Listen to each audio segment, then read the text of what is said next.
And welcome back to Mr. What Presents. Today I am so excited to have a San Francisco legend in our studio celebrating 50 years of an amazing output for the Bay Area. With us today, Scrumbly Koldewyn of The Cockettes. Thanks for making time, Scrumbly. I know you're busy. You're heading to a production meeting. You have rehearsals left and right. You're coming from the East Bay.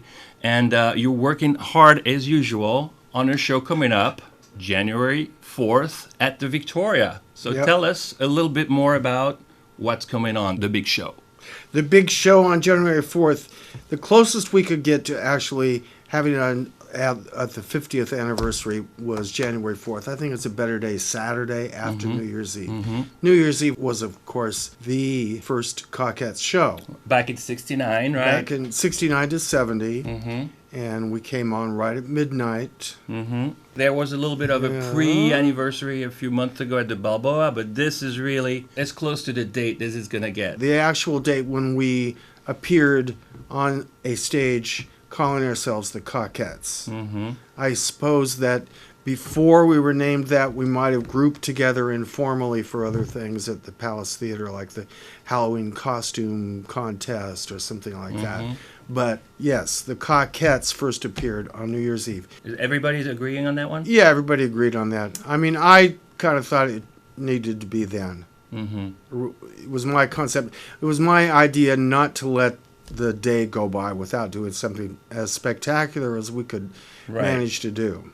Right. I actually noticed that the Palace Theater has a neon sign up again in North Beach. Yeah, they put it up on the some kind of condos. on the new condos they built. But gives it some distinction. But this is the same.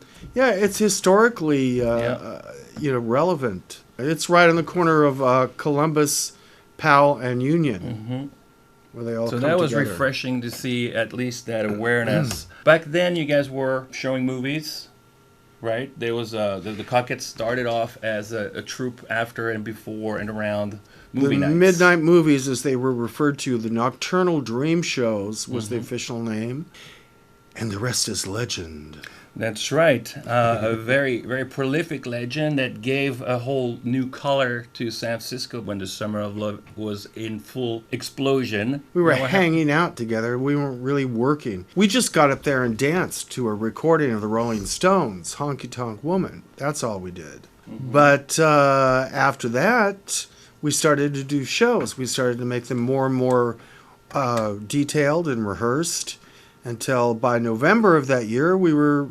Link wrote an original script, and I wrote original music. And here is a picture of you back in the day when you were sort of the mother hen a little bit of the troupe. If I remember correctly. I was president of the Cockettes Corporation, darling. I was just kind of the organizer. I was always the organizer, making sure everything got taken care of. Kind of the daddy. That's a little bit of the mommy, but also the daddy. How were you able to keep somewhat of a structure in such a loose and chaotic and spontaneous group? There's always a show when you're around. What's the secret sauce? Good question. I guess I'm good at getting at trying to get people to work together. You're always collaborating, aren't you? Yeah, I'm a collaborator. I'm a peacemaker. I'm a kind of we're all in this together kind of person, and accept everybody because everybody's got something special to contribute. Right, and you're really good at identifying that and bringing it to the stage. I love to do that. I love to bring people out. What strikes you in this particular production as like the general vibe or hurdles of getting people together creatively in San Francisco compared to what? Okay, well, first of all, it's a really large cast. And the second, some of these people are pretty busy working performers. So for them to find time to get together with us is like pulling teeth. But we will do it. Right. We started early enough. And a lot of the numbers have been performed by the individuals that we're using, have been performed in Thrill Peddlers recreations of Cockettes shows before. Right. So Lisa, for instance, remembers her harmony in Come and Get It. So we're going to we made sure to include her.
So Perfect. This January, we're gonna see some live performance, some music, maybe some film segments from Jet or From Jet and from you. Some Thrill Peddlers archives. Yeah, some Thrill Peddlers archives from you. Yeah. And there may be a few things, special clips from the people who put together the Cockettes movie.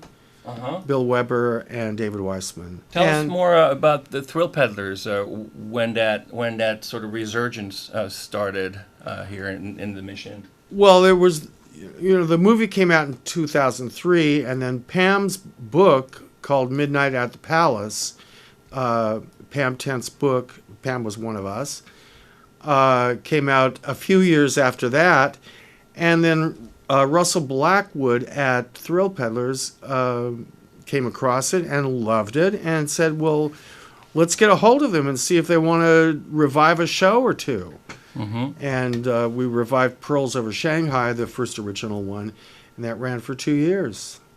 Right. And then we started reviving the others. I added music, kind of filled them in, fleshed them out with original things, because I didn't want to use music from the 30s or 40s, whenever they were set, like we did sometimes in the Cockettes. I wanted to write replacements for those, so I did. Right. And so they were all original shows, and we kept writing even after that. We ran out of Cockettes shows, and then we did The Untamed Stage was about Berlin Cabaret and Amazon Apocalypse. Ich bin ein Millionär, schlage mein Kopf, der ist gut, brat du lieber Zombie, Let's take a little look back at the Thrill Peddlers 2009 production, the very first Pearls Over Shanghai. Okay.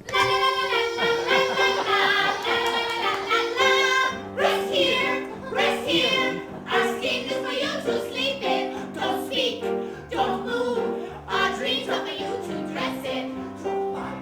Drop by. Drop into our palace of trash. Don't want, please ask.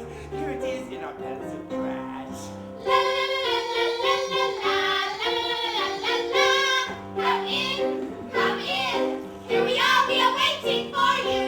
You're late. Don't keep pleasure waiting for you. La la la la la la la.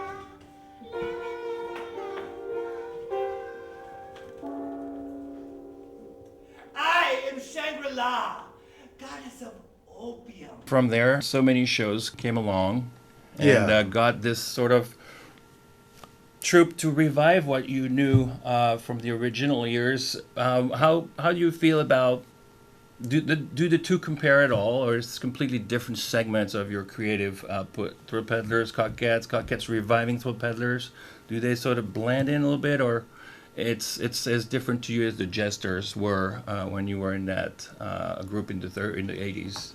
in the 80s and 90s, the Jesters.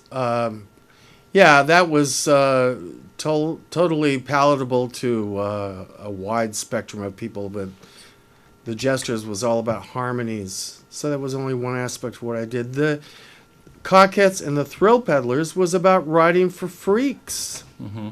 It was one, and I have kind of one of them still, although I don't dress like it. I did bring one Cockette item with me that I've had since back in the day. And yeah, it's essentially feels like the same thing. In fact, I feel because I've been writing the lyrics too for the new stuff, so I feel like I'm channeling Link Martin, who wrote Pearls Over Shanghai, or Martin Warman, who wrote Hot Greeks, for instance. I feel like I'm in touch with them somehow. Who knows? It just comes out very easily, whereas other sort of writing, I need to. It's just harder. So what we just saw in Thrill Peddlers is as close a visual representation as people today can feel and enjoy live, with the Cockettes in mind as the original. Costumes were the main thing in the Cockettes. Costumes, and later on some of the sets. The overall art of it. And also the art in presenting this particular kind of camp, not the old school camp, but camp with a sort of experimental consciousness and psychedelic consciousness. Sense of the ridiculous. Right. Russell likes to call the genre of the theater the ridiculous, which is the name of a troupe from New York, but you know. And clearly a Cockettes tradition. Right. Dr. Aristotle said form shouldn't be phonetic. Furthermore, we also read all plays should be poetic. Sophocles, Euripides wrote tragedies, but Aristophanes wrote comedies. Aristophanes wrote comedies. He's Aristophanes. He was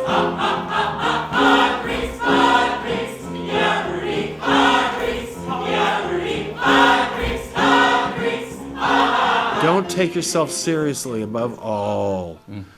Get over yourself. Right, which was one of those lines in Pearls that we just saw. Right. And so there will be Thrill Peddlers on stage on the 4th. There sure will. Very, very talented people.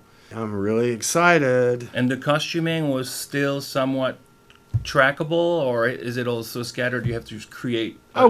We'll use bits and pieces like we always do, like the Cockettes did.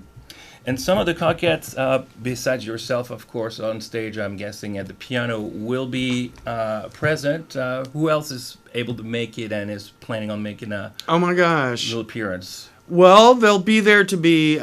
Actually, we're going to screen the film Palace, which is, or at least a portion of it, which is the only record we have of Cockettes live at the Palace. And commenting on that while it's screening will be Pam and Fayetta. So Sweet Pam and Fayetta. Yep. They'll be there.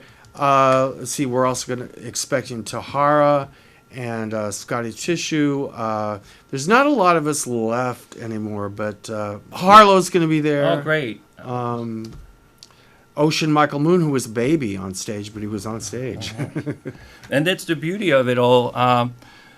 People might enter queer culture today in San Francisco and think, oh, these Cockettes, they were awesome. I'm going to watch a movie and that's that. But you guys are all still prolific and vibrant and show up at these events. And, of course, you're the one who creates new shows. But, yeah, Fayette's coming up with a new book. Yeah. Bill Bowers still creates new amazing jackets. Oh, yeah, Billy will be there. One might think of San Francisco and of that page of the city as like a turned page, but it is still there. It's still among us, and it's still writing itself. Well, I think the repercussions are endless. I mean, a pebble making ripples, but it was more than that, because you had the whole glam rock scene was kick-started by the Cockettes, really. Right, and these Brits visiting San Francisco, checking in one of your parties. Oh, yeah. Is that kind of how it would work out? Well, we were in magazines all over We were in Perry Match. We were in, I don't know which magazines in Britain we were in, but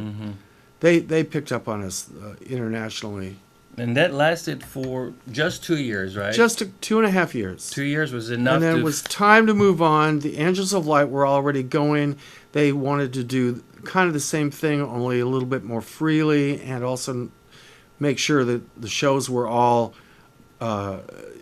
they were all free to attend. And they were able to keep that up for a while. After maybe 12 years, they had to start asking for donations just in order to keep going. Right. That things had shifted by then. So the Angels in the 80s and then 70s and 80s. Into the 80s. Yeah. And then mid-80s, 90s kind of started to disappear a little bit from the consciousness of our town, and you well, started we were doing a other little things. older by then, Right. you know, and you do move on, and things changed, you know. The Reagan era was just very different. But you would still meet up and have these occasional We had annuals and such? No, we generally lost touch, except those of us who stayed good friends, like Pam and myself. And John Flowers was still around. A lot of people were still around that we'd see, but about half, at least. Peter Minton. I worked with Peter Minton a lot. He was our first real great accompanist. But things fell a little bit on the wayside in terms of that sort of exuberant presentation. Time to do something else, that's all. And then that's when, Yeah. in 2003, when Bill Weber and Ed Wiseman worked on the film and published it, was that really when things sort of re-triggered in one We way? had a 25th anniversary party at a gallery in 95. And I think Bill Weber or at least David Weissman, they were aware of that, if not actually there. So I think that they started cooking based on that. And they started interviewing people around 2000, 2001. And then as the film is still now gathering momentum, I'm seeing that it's playing more and more all over the world. Took a good 15 years for it to really start getting in stride. Yeah, I think it's streaming now someplace. It is. And as a matter of fact, the Cockettes.com is their website. If anyone wants to follow up and find out more information, that's a perfect place to start. Yeah. The Cockettes documentary is where I heard about you guys the first time around. And then, of course, plenty of material about Thrill Peddlers. If you're interested, just look it up online, Thrill Peddlers, and my name, Mr. Y, if you want to go straight to most of the archives. I shot a lot of these shows that we're talking about, and some are available online. Of course, now we want you to go get your tickets for the 4th of January. Brown paper tickets is where you can make sure you get yours before this sells out, because this show will sell out. It's a one-night only show. Yeah. It will. There's a Facebook page as well with the invitation and flyer and all the details at the Victoria. There's been so much going on this past 10 years with the Cockettes. The Thrill Peddlers shows up until 17, and then the Summer of Love, where you guys were featured in the De Young exhibits. And, yeah, we've been to De Young. Have we been at the Legion Palace? We were at MoMA. Right, and west of Center in 14 at Mills College. Go ahead. Rumi's documentary came out just this past Ruminations. Yeah. Just seems like the times are ready to reinvent themselves, and you're an endless source, an endlessly erupting volcano of mirth and joy and exuberance. So this is your chance to catch up in one sitting with film material, with live performance and live costumes, as close to the originals as one can get these days, and definitely in the spirit of the original Cockettes. So for contemporary queer San Francisco, it is a must night out, a must do. Check it out and go catch up with Scrumbly and the Cockettes at the Victoria Theater. Thanks so much, Scrumbly. I know you're busy. You got to run to your meeting. Well, thank you. But always a pleasure to have a little fireside chat I can with be you. late. Good. Well, you can, because you're the engine behind it all. So, Can't No, wait I to... should mention my collaborators, Bertie Bob Watt and Noah Hayden, and our producer, Dan Kokoska. We can't wait to enter the madness. All right. Thank you, everyone, and see you January 4th at the Victoria.